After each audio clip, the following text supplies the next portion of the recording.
ನಮಸ್ಕಾರ. ಮುಖ್ಯಾಂಶಗಳು. ಆಯುಷ್ಮಾನ್ ಭಾರತ್ ಡಿಜಿಟಲ್ ಮಿಷನ್ನಿಂದ ಆರೋಗ್ಯ ಕ್ಷೇತ್ರದಲ್ಲಿ ಕ್ರಾಂತಿಕಾರಿ ಬದಲಾವಣೆ, ಪ್ರಧಾನಿ ನರೇಂದ್ರ ಮೋದಿ.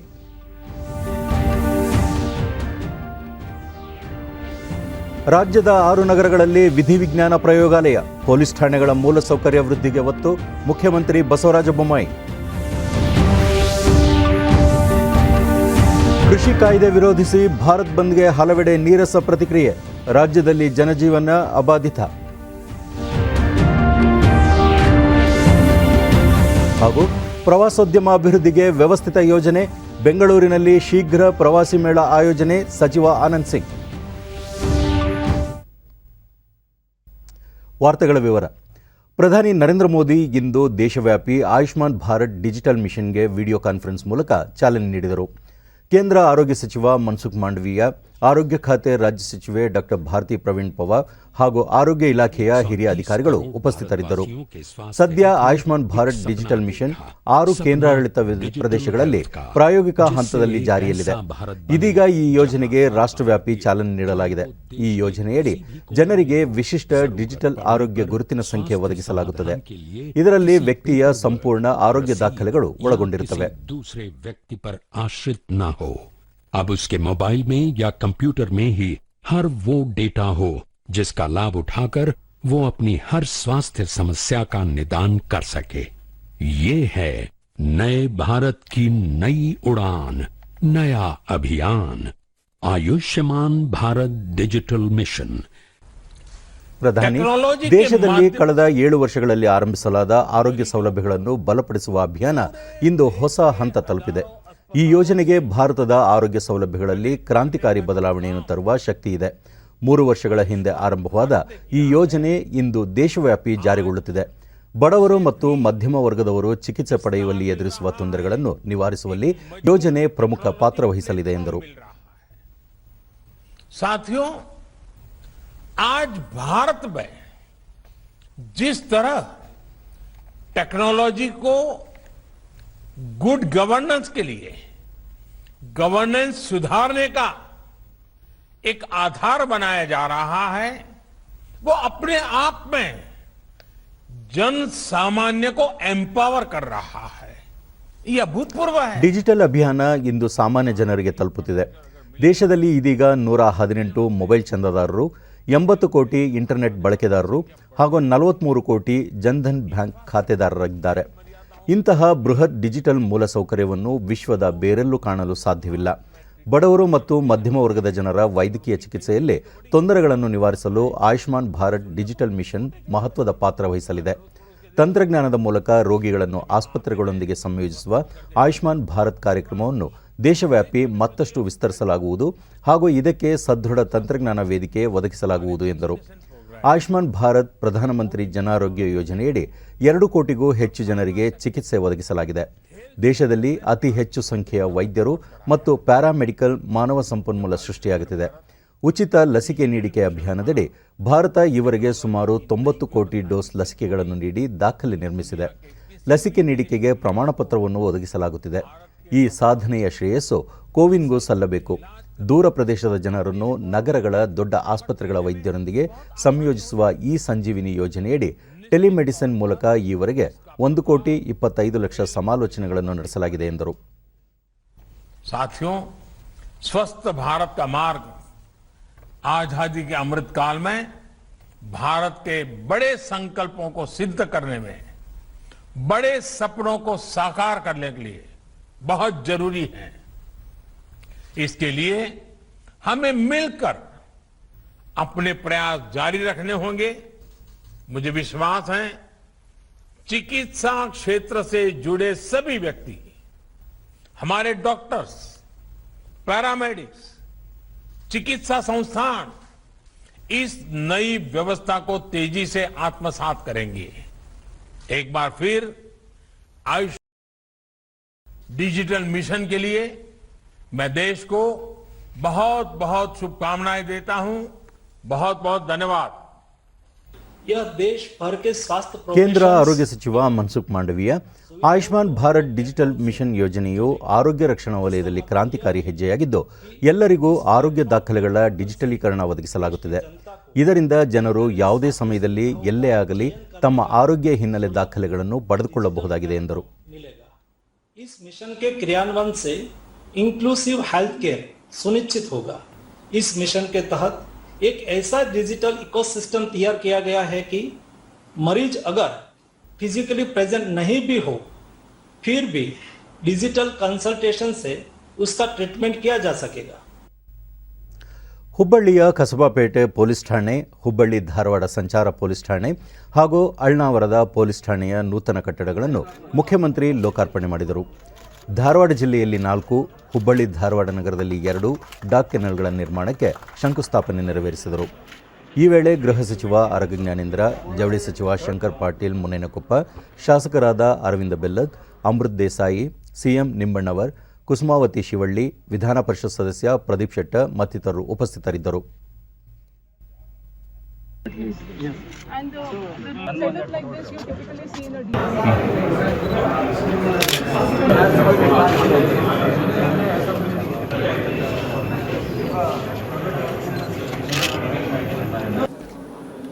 ಬಳಿಕ ಮುಖ್ಯಮಂತ್ರಿ ಅಪರಾಧ ಪ್ರಕರಣಗಳ ತ್ವರಿತ ಪತ್ತೆ ಹಾಗೂ ತನಿಖೆಯ ವೇಗ ಹೆಚ್ಚಿಸಲು ರಾಜ್ಯದ ಕಲಬುರಗಿ, ಹುಬ್ಬಳ್ಳಿ ಧಾರವಾಡ, ಮೈಸೂರು ಹಾಗೂ ಇತರ ಪ್ರಮುಖ ನಗರಗಳಲ್ಲಿ ಒಟ್ಟು 6 ವಿಧಿವಿಜ್ಞಾನ ಪ್ರಯೋಗಾಲಯಗಳನ್ನು ಸ್ಥಾಪಿಸಲಾಗುವುದು. ಈ ಕುರಿತು ಕೇಂದ್ರ ಗೃಹ ಸಚಿವ ಅಮಿತ್ ಶಾ ಅವರೊಂದಿಗೆ ಚರ್ಚಿಸಲಾಗಿದೆ ಎಂದರು. ರಾಜ್ಯದಲ್ಲಿ 16,000 ಪೊಲೀಸ್ ಪೇದೆ ಹಾಗೂ ಸಬ್ ಇನ್ಸ್ಪೆಕ್ಟರ್ಗಳ ನೇಮಕಾತಿ ಪ್ರಕ್ರಿಯೆ ಜಾರಿಯಲ್ಲಿದೆ.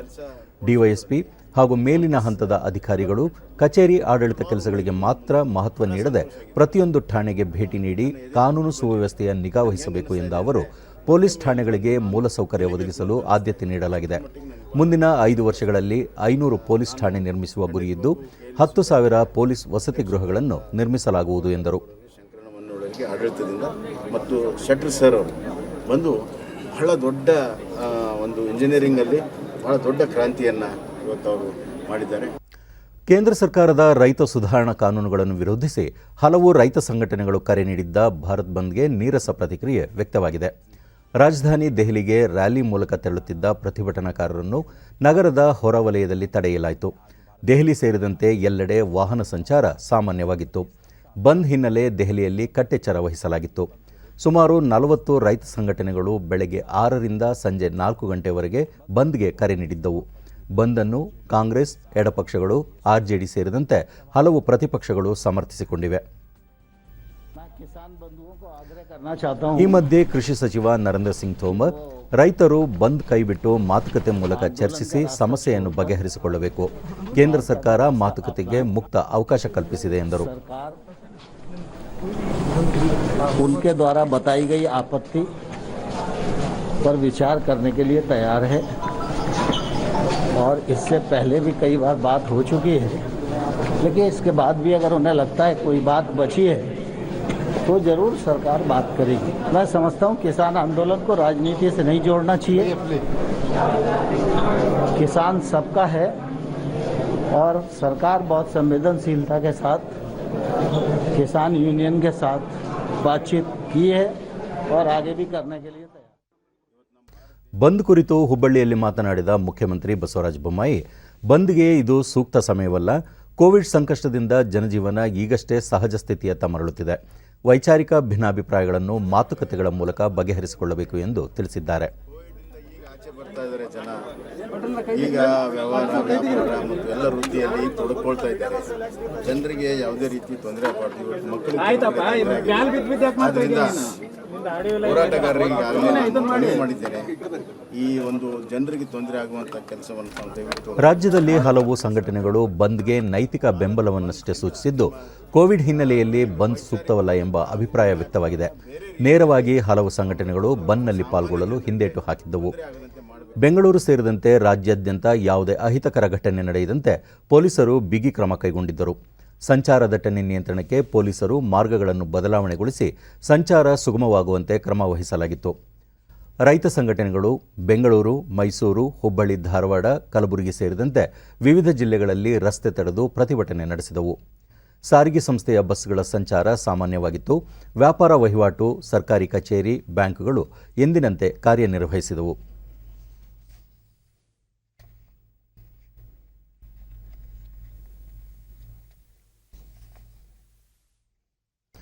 ಉಪರಾಷ್ಟ್ರಪತಿ ಎಂ ವೆಂಕಯ್ಯನಾಯ್ಡು ರಾಜಸ್ಥಾನದ ಜೈಸಲ್ಮೇರ್ನ ಯುದ್ಧ ವಸ್ತು ಸಂಗ್ರಹಾಲಯದಲ್ಲಿಂದು ಅಧಿಕಾರಿಗಳನ್ನುದ್ದೇಶಿಸಿ ಮಾತನಾಡಿದರು. ವಸ್ತು ಸಂಗ್ರಹಾಲಯದ ಆವರಣದಲ್ಲಿ ಹುತಾತ್ಮರಿಗೆ ಗೌರವ ನಮನ ಸಲ್ಲಿಸಿದರು. ಈ ಸಂದರ್ಭದಲ್ಲಿ ರಾಜಸ್ಥಾನ ರಾಜ್ಯಪಾಲ ಕಲ್ರಾಜ್ ಮಿಶ್ರಾ ಮತ್ತಿತರ ಸೇನಾ ಅಧಿಕಾರಿಗಳು ಉಪಸ್ಥಿತರಿದ್ದರು.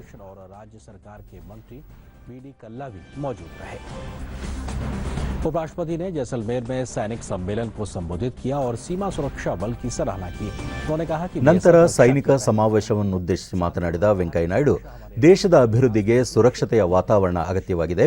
ರಕ್ಷಣೆಯಲ್ಲಿ ಬಿಎಸ್ಎಫ್ ಮೊದಲ ಸಾಲಿನಲ್ಲಿದೆ. ದೇಶದ ಅಖಂಡತೆ ಮತ್ತು ಸಾರ್ವಭೌಮತೆಗೆ ಭಾರತೀಯ ಸೇನೆಯ ಕೊಡುಗೆ ಅಪಾರ ಎಂದರು. ಭಾರತದ ಗಡಿಯಲ್ಲಿ ಯೋಧರು ವ್ಯಾಪಕ ಕಟ್ಟೆಚ್ಚರ ವಹಿಸಿ ದೇಶದ ಸುರಕ್ಷತೆಗೆ ಶ್ರಮಿಸುತ್ತಿದ್ದಾರೆ. ಆಂತರಿಕ ಭದ್ರತೆ, ಭಯೋತ್ಪಾದಕ ಮತ್ತು ನಕ್ಸಲ್ ಚಟುವಟಿಕೆ ನಿಗ್ರಹ, ಮಾದಕ ವಸ್ತು ಸಾಗಣೆ ನಿಯಂತ್ರಿಸುವಲ್ಲಿ ಭದ್ರತಾ ಪಡೆಗಳು ಪ್ರಮುಖ ಪಾತ್ರ ವಹಿಸುತ್ತಿವೆ ಎಂದರು. देश की आंतरिक सुरक्षा हो, आतंकवाद हो या नक्सली हिंसा हो, सुरक्षित बलों के कारण ही देश इन उपद्रवों पर नियंत्रण पा सका है. ಇಂದು ವಿಶ್ವ ಪ್ರವಾಸೋದ್ಯಮ ದಿನ. ಜಾಗತಿಕವಾಗಿ ಸಾಮಾಜಿಕ, ಸಾಂಸ್ಕೃತಿಕ, ರಾಜಕೀಯ ಮತ್ತು ಆರ್ಥಿಕ ಮೌಲ್ಯಗಳ ಕುರಿತು ಜಾಗೃತಿ ಮೂಡಿಸಲು ಈ ದಿನವನ್ನು ಆಚರಿಸಲಾಗುತ್ತದೆ. ಪ್ರವಾಸೋದ್ಯಮ ದೇಶದ ಪ್ರಗತಿಗೆ ಪೂರಕವಾಗಿದ್ದು, ಭೌಗೋಳಿಕ, ಸಾಂಸ್ಕೃತಿಕ, ಸಾಮಾಜಿಕ ಹಾಗೂ ಹಲವು ಅಂಶಗಳನ್ನು ಪರಸ್ಪರ ವಿನಿಮಯಕ್ಕೆ ಪ್ರವಾಸೋದ್ಯಮ ಸಹಕಾರಿಯಾಗಲಿದೆ. ಪ್ರಧಾನಿ ನರೇಂದ್ರ ಮೋದಿ ಸಮಗ್ರ ಆರೋಗ್ಯ ಮೂಲಸೌಕರ್ಯವು ಪ್ರವಾಸೋದ್ಯಮದ ಮೇಲೆ, ಅದರಲ್ಲೂ ಕೋವಿಡ್ ನಂತರ ಸಕಾರಾತ್ಮಕ ಪರಿಣಾಮ ಬೀರಲಿದೆ. ಹೆಚ್ಚು ಪ್ರಮಾಣದ ಲಸಿಕೆ ನೀಡುವುದರೊಂದಿಗೆ ಹೆಚ್ಚು ಪ್ರವಾಸಿಗರು ಆಕರ್ಷಿತರಾಗುತ್ತಾರೆ. ಆರೋಗ್ಯ ರಕ್ಷಣೆಗೂ ಪ್ರವಾಸೋದ್ಯಮಗೂ ನಿಕಟ ಸಂಬಂಧವಿದೆ ಎಂದರು. क्योंकि जब हमारा हेल्थ इंफ्रास्ट्रक्चर इंटीग्रेटेड होता है, ಒಳಗೊಳ್ಳುವಿಕೆ ಅಭಿವೃದ್ಧಿಗೆ ಪ್ರವಾಸ ಎಂಬುದು ಈ ವರ್ಷದ ಪ್ರವಾಸೋದ್ಯಮ ದಿನದ ಘೋಷವಾಕ್ಯವಾಗಿದೆ. ಈ ದಿನದ ಅಂಗವಾಗಿ ದೆಹಲಿಯಲ್ಲಿ ಕೇಂದ್ರ ಪ್ರವಾಸೋದ್ಯಮ ಸಚಿವಾಲಯ ನಿಧಿ 2.0 ಮತ್ತು ಭಾರತ ಪ್ರವಾಸೋದ್ಯಮ ಅಂಕಿಅಂಶಗಳು 2021 ಬಿಡುಗಡೆ ಮಾಡಿದೆ. ಲೋಕಸಭಾ ಸ್ಪೀಕರ್ ಓಂ ಬಿರ್ಲಾ ಮತ್ತು ಕೇಂದ್ರ ಪ್ರವಾಸೋದ್ಯಮ ಸಚಿವ ಜಿ ಕಿಶನ್ ರೆಡ್ಡಿ ಸೇರಿದಂತೆ ಹಲವು ಗಣ್ಯರು ಕಾರ್ಯಕ್ರಮದಲ್ಲಿ ಉಪಸ್ಥಿತರಿದ್ದರು. पर्यटन मंत्रालय आज विश्व पर्यटन दिवस समारोह में निधि 2.0 और भारत में पर्यटन के आंकड़े एक नजर में 2021 हुआ लॉन्च. लोकसभा अध्यक्ष ओम बिरला और केंद्रीय पर्यटन मंत्री जी किशन रेड्डी की उपस्थिति में हुआ कार्यक्रम. ವಿಶ್ವ ಪ್ರವಾಸೋದ್ಯಮ ದಿನದ ಹಿನ್ನೆಲೆ ಪ್ರವಾಸೋದ್ಯಮ ಸಚಿವ ಆನಂದ್ ಸಿಂಗ್ ವಿಧಾನಸೌಧದಲ್ಲಿಂದು ಅಧಿಕಾರಿಗಳೊಂದಿಗೆ ಸಭೆ ನಡೆಸಿ ಪ್ರವಾಸೋದ್ಯಮ ಅಭಿವೃದ್ಧಿ ಕುರಿತು ಚರ್ಚಿಸಿದರು. ಈ ವೇಳೆ ಪ್ರಾತ್ಯಕ್ಷಿಕೆ ಹಾಗೂ ಸ್ಕ್ರಿಪ್ಟ್ ಯುರಸ್ ಅಡ್ವೆಂಚರ್ ಎಂಬ ಕಾರ್ಡ್ ಬಿಡುಗಡೆ ಮಾಡಿಸಿ ಪ್ರವಾಸಿ ಮಾರ್ಗದರ್ಶಿಗಳಿಗೆ ಸರ್ಕಾರದ ಕೋವಿಡ್ ಸಹಾಯಧನ ವಿತರಿಸಿದರು.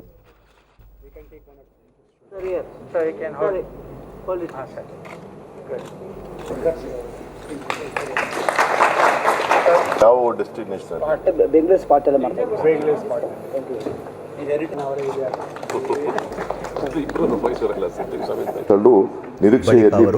ಕೋವಿಡ್ ಸೋಂಕಿನ ಸಂದರ್ಭದಲ್ಲಿಯೂ ಪ್ರವಾಸೋದ್ಯಮ ಅಭಿವೃದ್ಧಿಗಾಗಿ ಶ್ರಮಿಸುತ್ತಿರುವವರ ರಕ್ಷಣೆಗೆ ಸರ್ಕಾರ ಬದ್ಧವಾಗಿದೆ. ಪ್ರಸಕ್ತ ಸಾಲಿನಲ್ಲಿ ಹೋಟೆಲ್, ರೆಸ್ಟೋರೆಂಟ್, ರೆಸಾರ್ಟ್, ಮನರಂಜನಾ ಪಾರ್ಕ್ಗಳಿಗೆ 50% ಆಸ್ತಿ ತೆರಿಗೆ ಕಡಿತ ಮಾಡಲಾಗುವುದು. ಜತೆಗೆ ಏಪ್ರಿಲ್ನಿಂದ ಜೂನ್ವರೆಗೆ ವಿದ್ಯುತ್ ಡಿಮ್ಯಾಂಡ್ ಶುಲ್ಕ ರದ್ದತಿ ಮಾಡಲಾಗುವುದು ಎಂದು ತಿಳಿಸಿದರು. ಪ್ರವಾಸೋದ್ಯಮ ಅಭಿವೃದ್ಧಿಗಾಗಿ ವಿಷನ್ 2025 ಸಿದ್ಧಗೊಂಡಿದ್ದು, ಜಿಡಿಪಿಗೆ ಮಹತ್ವದ ಕೊಡುಗೆ ದೊರೆಯಲಿದೆ. ಬೆಂಗಳೂರಿನ ಅರಮನೆ ಮೈದಾನದಲ್ಲಿ ಶೀಘ್ರ ಪ್ರವಾಸಿ ಮೇಳ ಆಯೋಜಿಸಲಾಗುವುದು ಎಂದರು. ನೈರ್ಮಲ್ಯ ಮತ್ತು ಸುರಕ್ಷಿತವಾಗಿ ಸಮಗ್ರ ಪ್ರೋಟೋಕಾಲ್ಗಳನ್ನು ರಚಿಸುವುದರಲ್ಲಿ ಪ್ರವಾಸಿಗರು, ವಸತಿ ಘಟಕಗಳು ಅಂದರೆ ಹೋಟೆಲ್ಗಳು, ಪ್ರವಾಸಿ ತಾಣಗಳು ಮತ್ತು ಪ್ರವಾಸ ಉದ್ಯಮದ ಸಾರಿಗೆಗಾಗಿ ಪ್ರತ್ಯೇಕ ಪ್ರೋಟೋಕಾಲ್ಗಳನ್ನು ನೀಡಿವೆ. ಇಂದು ನಾವು ಕೆಲವು ದಾರಿಯಲ್ಲಿದ್ದರೂ ಸಹ ನಾವು ಆಶಾದಾಯಕವಾಗಿದ್ದೇವೆ. ದೇಶದಲ್ಲಿಯೇ ನಮ್ಮ ರಾಜ್ಯವು ಉದ್ಯಮಿ ಸ್ನೇಹಿ ಮತ್ತು ಪ್ರವಾಸಿಗ ಸ್ನೇಹಿ ರಾಜ್ಯ. ಪ್ರವಾಸ ಉದ್ಯಮ ವಲಯ ಭಾಗಿದಾರರ ರಕ್ಷಣೆಗೆ ಮತ್ತು ಹಿತ ಕಾಪಾಡಲು ಸರ್ಕಾರ ಕಟ್ಟಬದ್ಧವಾಗಿದೆ. ಸಾಂಸ್ಕೃತಿಕ ನಗರಿ ಮೈಸೂರಿನಲ್ಲಿಂದು ವಿಶ್ವ ಪ್ರವಾಸೋದ್ಯಮ ದಿನಾಚರಣೆ ನಡೆಯಿತು. ಅಂಬಾವಿಲಾಸ ಅರಮನೆ ಮುಂಭಾಗ ಅರಮನೆ ಆಡಳಿತ ಮಂಡಳಿ ಹಾಗೂ ಪ್ರವಾಸಿ ವಾಹನ ಮಾಲೀಕರ ಸಂಘ ಆಯೋಜಿಸಿದ್ದ ಕಾರ್ಯಕ್ರಮಕ್ಕೆ ರಾಜವಂಶಸ್ಥ ಯದುವೀರ ಕೃಷ್ಣದತ್ತ ಚಾಮರಾಜ ಒಡೆಯರ್ ಪ್ರವಾಸಿಗರಿಗೆ ಹೂವು ಹಾಗೂ ಸಿಹಿ ವಿತರಿಸುವ ಮೂಲಕ ಚಾಲನೆ ನೀಡಿದರು.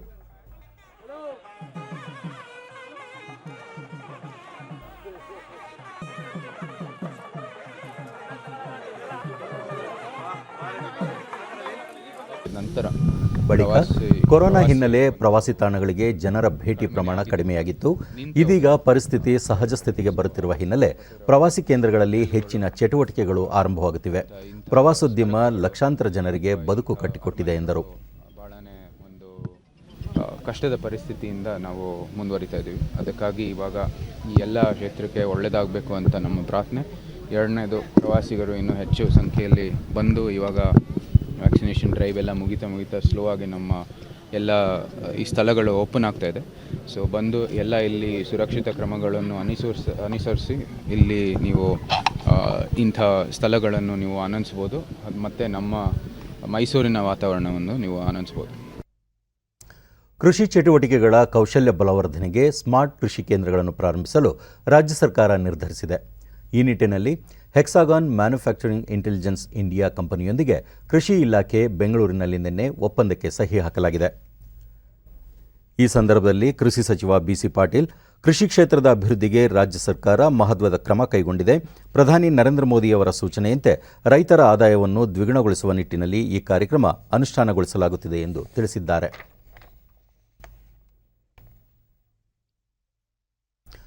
ಉತ್ತಮ ಮುಂಗಾರು ಜೊತೆಗೆ ಕೆಸಿ ವ್ಯಾಲಿ ಸಂಸ್ಕರಿತ ನೀರು ಹರಿದ ಪರಿಣಾಮ ಕೋಲಾರದಲ್ಲಿ ಅಮಾನಿಕೆರೆ ಕೋಡಿ ಮೇಲೆ ನೀರು ಹರಿಯುತ್ತಿದ್ದು ಜನಾಕರ್ಷಣೆಯ ಕೇಂದ್ರವಾಗಿದೆ. ಜಿಲ್ಲೆಯಲ್ಲಿ ಹಲವು ಕೆರೆಗಳು ತುಂಬಿವೆ. ಇದರಿಂದ ಕೃಷಿ ಚಟುವಟಿಕೆಗಳಿಗೆ ವೇಗ ದೊರೆತಿದ್ದು ಅಂತರ್ಜಲ ವೃದ್ಧಿಯಾಗುವ ವಿಶ್ವಾಸ ಹೆಚ್ಚಿದೆ.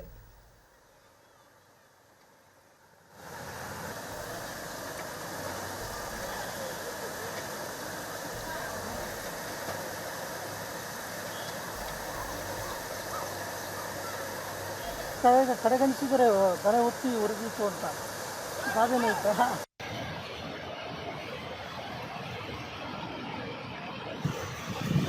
ತುಂಬಿ ಈ ರೀತಿ ಹರಿತಾ ಇದೆ. ಡಿಡಿ ನ್ಯೂಸ್ನೊಂದಿಗೆ ರೈತ ರಾಜೇಶ್. ಜಿಲ್ಲೆಯಲ್ಲಿ ನೀರಿಗೆ ತೀವ್ರ ಅಭಾವವಿತ್ತು. ಇದೀಗ ಉತ್ತಮ ಮಳೆ ಪರಿಣಾಮ ಕೆರೆಗಳಲ್ಲಿ ನೀರು ತುಂಬಿದೆ ಎಂದರು.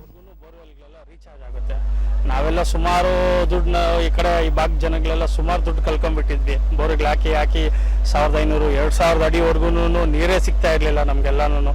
ಇವತ್ತು ಬೋರ್ ಹಾಕಿದ್ರೆ ಇನ್ನೊಂದು ತಿಂಗಳಿಗೆಲ್ಲಾನು ಮತ್ತೆ ಗ್ಯಾಪ್ ತಗೊಂಡು ನಿಂತೋಗ್ತಾ ಇತ್ತು. ಹಂಗಿತ್ತು ಪರಿಸ್ಥಿತಿ. ಸೊ ಕೆರೆ ತುಂಬಿರೋದು ತುಂಬಾ ಖುಷಿ ಆಗ್ತಾ ಇದೆ ನಿಜವಾಗ್ಲೂ. ಸ್ಥಳೀಯ ವೇಣು, ಅಮಾನಿಕೆರೆ ವೀಕ್ಷಣೆಗೆ ಹೆಚ್ಚಿನ ಪ್ರವಾಸಿಗರು ಆಗಮಿಸುತ್ತಿರುವುದು ಸಂತಸದಾಯಕ ಎಂದು ತಿಳಿಸಿದರು. ದೇವರು ಮಳೆಯನ್ನು ಚೆನ್ನಾಗಿ ಕೊಟ್ಟಿರೋದ್ರಿಂದ ಕೆರೆಗಳು ತುಂಬಿದೆ. ಈ ಕೆರೆಗಳು ತುಂಬಿರೋದ್ರಿಂದ ಜನ ಇಲ್ಲಿ ಕೋಲಾರ ಜನ ಎಲ್ಲ ಬಂದು ನೋಡೋದು, ಮಕ್ಕಳು ಆನಂದ ಪಡ್ತಾ ಇದ್ದಾರೆ.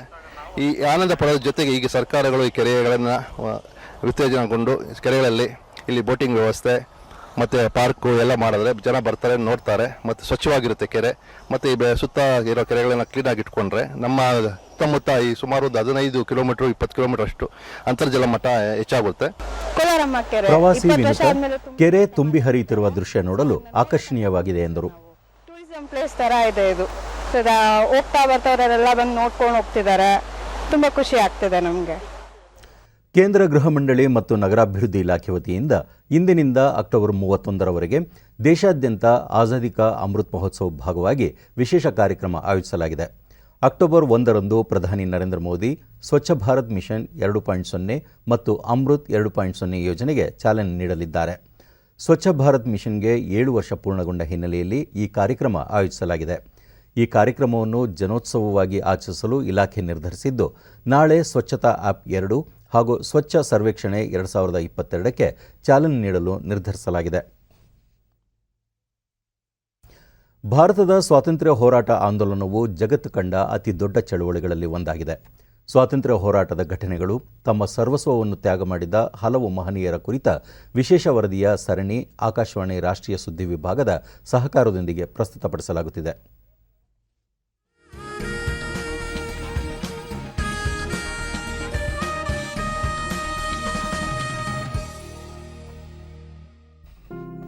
ಹತ್ತೊಂಬತ್ತನೇ ಶತಮಾನದ ಭಾರತದ ಪುನರುತ್ಥಾನ ಮಾಡಿದವರಲ್ಲಿ ಶ್ರೇಷ್ಠ ವ್ಯಕ್ತಿಗಳಲ್ಲಿ ಒಬ್ಬರಾದ ಈಶ್ವರಚಂದ್ರ ವಿದ್ಯಾಸಾಗರ್ 1820 ಸೆಪ್ಟೆಂಬರ್ 26ರಂದು ಜನಿಸಿದರು.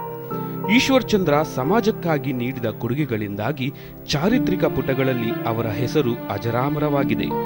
ಮಹಾನ್ ಶಿಕ್ಷಕರು ಮತ್ತು ಲೇಖಕರಾದ ವಿದ್ಯಾಸಾಗರರನ್ನು ಬಾಂಗ್ಲಾ ಭಾಷೆಯ ಗದ್ಯದ ಜನಕರೆಂದೇ ಪರಿಗಣಿಸಲಾಗಿದೆ. ಬಾಂಗ್ಲಾ ವರ್ಣಮಾಲೆಯನ್ನು ಚಿತ್ರಪೂರ್ಣವಾಗಿಯೂ ಸರಳವಾಗಿಯೂ ಆಧುನಿಕವಾಗಿಯೂ ಬಿಂಬಿಸುವುದರಲ್ಲಿ ಇವರ ಕೊಡುಗೆ ಅನನ್ಯ. ಈಶ್ವರಚಂದ್ರರ ಜನ್ಮವು ಬೀರಸಿಂಹ ಎಂಬ ಗ್ರಾಮದಲ್ಲಾಯಿತು. ಅದು ಇಂದಿನ ಪಶ್ಚಿಮ ಬಂಗಾಳದ ಮೇದಿನಿಪುರ ಜಿಲ್ಲೆಯಲ್ಲಿದೆ.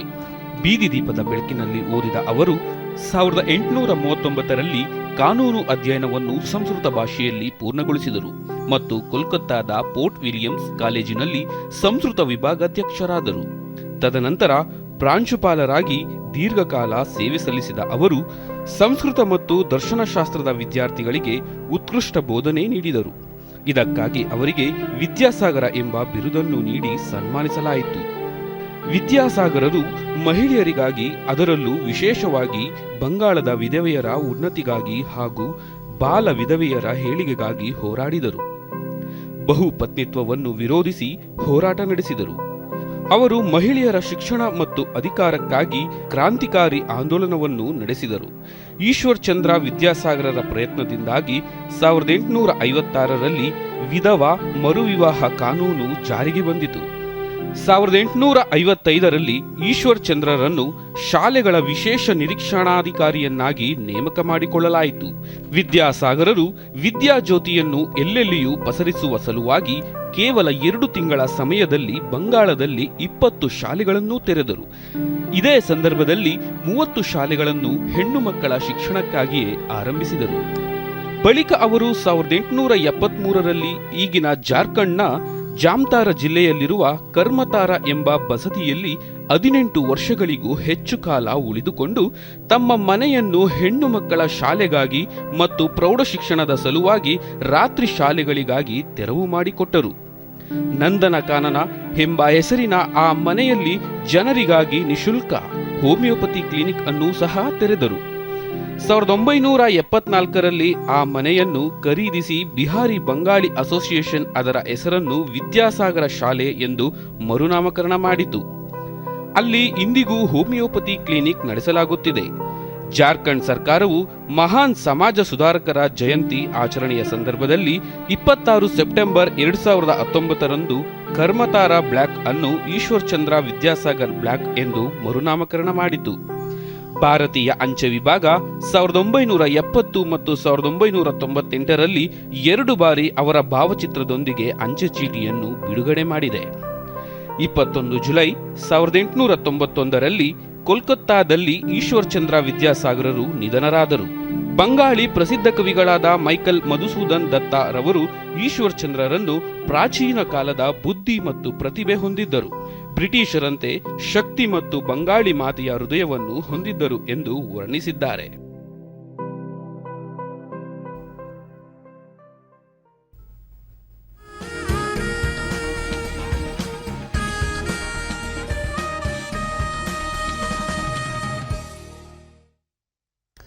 ಜರ್ಮನಿಯ ಸಾರ್ವತ್ರಿಕ ಚುನಾವಣೆಯಲ್ಲಿ ಸೋಷಿಯಲ್ ಡೆಮೊಕ್ರೆಟಿಕ್ ಪಕ್ಷ ಹೆಚ್ಚು ಮತಗಳನ್ನು ಗೆಲ್ಲುವುದರೊಂದಿಗೆ ಸರ್ಕಾರ ರಚನೆಗೆ ಪ್ರಯತ್ನಿಸುತ್ತಿದೆ. ಇದರೊಂದಿಗೆ ಏಂಜೆಲಾ ಮಾರ್ಕೆಲ್ ನಾಯಕತ್ವದ ಕನ್ಸರ್ವೇಟಿವ್ ನೇತೃತ್ವದ 16 ವರ್ಷಗಳ ಆಡಳಿತ ಕೊನೆಗೊಳ್ಳಲಿದೆ. ಪ್ರಾಥಮಿಕ ಫಲಿತಾಂಶಗಳಂತೆ ಸೋಷಿಯಲ್ ಡೆಮೊಕ್ರೆಟಿಕ್ ಪಕ್ಷ 25.7%, ಮಾರ್ಕೆಲ್ ಅವರ ಸಿಡಿಯು ಮತ್ತೊಂದು ಪಕ್ಷವಾದ CSU ಮೈತ್ರಿಕೂಟ 24.1% ಮತಗಳನ್ನು ಪಡೆದಿವೆ. ಹೊಸ ಸರ್ಕಾರ ರಚನೆಯಾಗುವವರೆಗೆ ಹಂಗಾಮಿ ಚಾನ್ಸಲರ್ ಆಗಿ ಮಾರ್ಕೆಲ್ ಮುಂದುವರಿಯಲಿದ್ದಾರೆ. ಕಳೆದ ರಾತ್ರಿ ಉತ್ತರ ಆಂಧ್ರಪ್ರದೇಶ ಮತ್ತು ದಕ್ಷಿಣ ಒಡಿಶಾ ಕರಾವಳಿಯಲ್ಲಿ ಭಾರೀ ಮಳೆಯಾದ ನಂತರ ಗುಲಾಬ್ ಚಂಡಮಾರುತ ತೀವ್ರ ವಾಯುಭಾರ ಕುಸಿತವಾಗಿ ದುರ್ಬಲಗೊಂಡಿದೆ. ಚಂಡಮಾರುತ ಇಂದು ನೆರೆಯ ಛತ್ತೀಸ್ಗಢ ಕಡೆ ಬೀಸುವ ಸಾಧ್ಯತೆ ಇದೆ. ಛತ್ತೀಸ್ಗಢದಲ್ಲಿ ಚಂಡಮಾರುತ ಪ್ರಭಾವದಿಂದ ಇದುವರೆಗೆ ಯಾವುದೇ ಪ್ರಾಣಹಾನಿ ಹಾಗೂ ಆಸ್ತಿಪಾಸ್ತಿ ನಷ್ಟವಾದ ಬಗ್ಗೆ ವರದಿಯಾಗಿಲ್ಲ. ಗುಲಾಬ್ ಚಂಡಮಾರುತ ಪ್ರಭಾವದಿಂದ ಆಂಧ್ರ ಮತ್ತು ಒಡಿಶಾ ಕರಾವಳಿಯ ನಡುವೆ ಭಾರೀ ಮಳೆಯಾಗಿದೆ. ಮಹಾರಾಷ್ಟ್ರದ ಎಲ್ಲ 36 ಜಿಲ್ಲೆಗಳಲ್ಲಿ ಇಂದು ಮತ್ತು ನಾಳೆ ಭಾರೀ ಮಳೆ ಬೀಳುವ ಮುನ್ಸೂಚನೆಯನ್ನು ನೀಡಲಾಗಿದೆ. ಚಂಡಮಾರುತ ಹಿನ್ನೆಲೆಯಲ್ಲಿ ಒಡಿಶಾದ 11 ಜಿಲ್ಲೆಗಳಲ್ಲಿ ಕಟ್ಟೆಚ್ಚರ ಘೋಷಿಸಲಾಗಿದೆ. ಆಂಧ್ರದ ಶ್ರೀಕಾಕುಳಂ ಜಿಲ್ಲೆಯಲ್ಲಿ 1,500ಕ್ಕೂ ಹೆಚ್ಚು ಜನರನ್ನು ಸುರಕ್ಷಿತ ಸ್ಥಳಗಳಿಗೆ ಸ್ಥಳಾಂತರಿಸಲಾಗಿದ್ದು 13 ಮಂಡಲಗಳು ಇದರಿಂದ ಬಾಧಿತವಾಗಿವೆ. ವಿಶಾಖಪಟ್ಟಣಂ ನಗರದಲ್ಲಿ ಮಳೆಯಿಂದ ವಾಹನ ಸಂಚಾರಕ್ಕೆ ಅಡ್ಡಿಯುಂಟಾಗಿ ಜನಜೀವನ ಎರಡೂ ರಾಜ್ಯಗಳ ಕರಾವಳಿಯಲ್ಲಿ ರಕ್ಷಣಾ ಮತ್ತು ಪರಿಹಾರ ಕಾರ್ಯಗಳು ತೀವ್ರಗೊಂಡಿವೆ. ಆಂಧ್ರ ಮತ್ತು ಒಡಿಶಾ ನಡುವಿನ ಅನೇಕ ರೈಲುಗಳ ವೇಳಾಪಟ್ಟಿಯನ್ನು ಬದಲಿಸಲಾಗಿದ್ದು, ಕೆಲ ರೈಲುಗಳ ಸಂಚಾರವನ್ನು ಸ್ಥಗಿತಗೊಳಿಸಲಾಗಿದೆ. 24 ट्रेनों के समय में परिवर्तन किया है. कम दूरी की ट्रेनों को रोक दिया गया है, जबकि 28 सितंबर तक लंबी दूरी की ट्रेनों को पहले ही रोका जा रहा है. ಕೊನೆಯಲ್ಲಿ ಮತ್ತೊಮ್ಮೆ ಮುಖ್ಯಾಂಶಗಳು. ಆಯುಷ್ಮಾನ್ ಭಾರತ್ ಡಿಜಿಟಲ್ ಮಿಷನ್ನಿಂದ ಆರೋಗ್ಯ ಕ್ಷೇತ್ರದಲ್ಲಿ ಕ್ರಾಂತಿಕಾರಿ ಬದಲಾವಣೆ, ಪ್ರಧಾನಿ ನರೇಂದ್ರ ಮೋದಿ. ರಾಜ್ಯದ 6 ನಗರಗಳಲ್ಲಿ ವಿಧಿವಿಜ್ಞಾನ ಪ್ರಯೋಗಾಲಯ, ಪೊಲೀಸ್ ಠಾಣೆಗಳ ಮೂಲಸೌಕರ್ಯ ವೃದ್ಧಿಗೆ ಒತ್ತು, ಮುಖ್ಯಮಂತ್ರಿ ಬಸವರಾಜ ಬೊಮ್ಮಾಯಿ. ಕೃಷಿ ಕಾಯ್ದೆ ವಿರೋಧಿಸಿ ಭಾರತ್ ಬಂದ್ಗೆ ಹಲವೆಡೆ ನೀರಸ ಪ್ರತಿಕ್ರಿಯೆ, ರಾಜ್ಯದಲ್ಲಿ ಜನಜೀವನ ಅಬಾಧಿತ.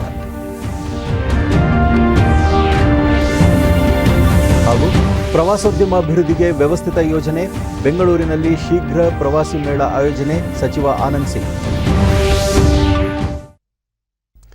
ನಮ್ಮ ವಾರ್ತಾ ಪ್ರಸಾರವನ್ನು ನೀವು ಡಿಡಿ ಚಂದನ ನ್ಯೂಸ್ ಯೂಟ್ಯೂಬ್ ಚಾನೆಲ್ನಲ್ಲೂ ವೀಕ್ಷಿಸಬಹುದು. ವ್ಯಕ್ತಿಗತ ಅಂತರ ಕಾಪಾಡಿಕೊಳ್ಳುವುದರೊಂದಿಗೆ ನೀವು ಸುರಕ್ಷಿತವಾಗಿರಿ, ನಿಮ್ಮವರನ್ನು ಸುರಕ್ಷಿತವಾಗಿರಿಸಿ. ನೈರ್ಮಲ್ಯಕ್ಕೆ ಆದ್ಯತೆ ನೀಡುವುದರ ಜೊತೆಗೆ ಕೋವಿಡ್-19 ಮಾರ್ಗಸೂಚಿಗಳನ್ನು ತಪ್ಪದೇ ಪಾಲಿಸಿ. ನಮ್ಮ ಮುಂದಿನ ವಾರ್ತಾ ಪ್ರಸಾರ ಸಂಜೆ 7 ಗಂಟೆಗೆ. ನಮಸ್ಕಾರ.